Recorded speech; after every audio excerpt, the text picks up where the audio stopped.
Salam değerli izleyicilerim, kanalıma xoş gəlmisiniz.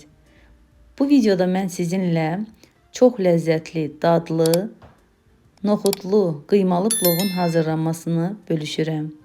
Gəlin keçək hazırlanma qaydasına. Tavaya 2-3 yemək qaşığı əridilmiş kərə yağı əlavə edirəm. Ardından 2 baş orta boy xırda doğranmış soğan əlavə etdim və 600 qram qıyma əlavə edirəm. Yaxşıca əti xırdalayıb qovururam və ətin üzərinə duz əlavə edirəm 1 çay qaşıq, yarım çay qaşığı istiot, yarım çay qaşığı pul biber və biraz da sarı kök əlavə edib qarışdırıb orta ateşdə biraz bişirirəm.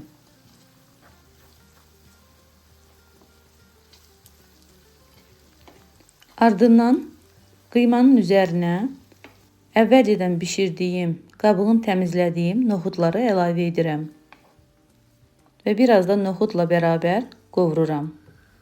Burada isə qazanda su qoymuşam plov üçün.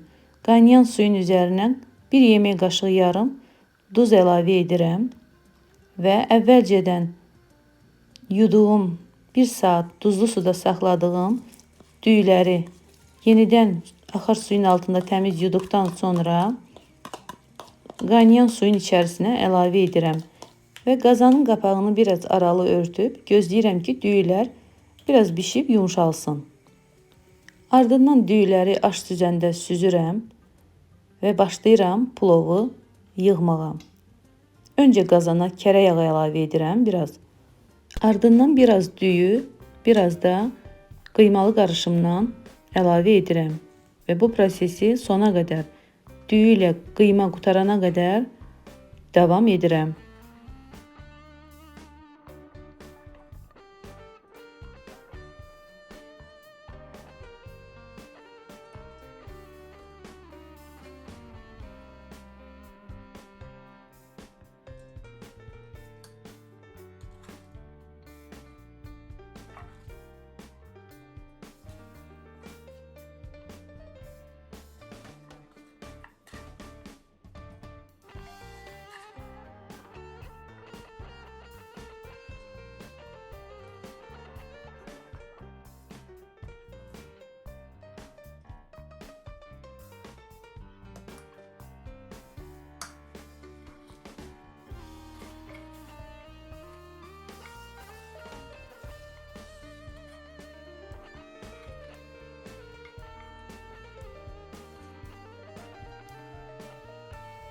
Sonda plovun üzərinə biraz sarı kök, biraz kərə yağı əlavə edib qoyuram yarım saatlığına plov dəm alır.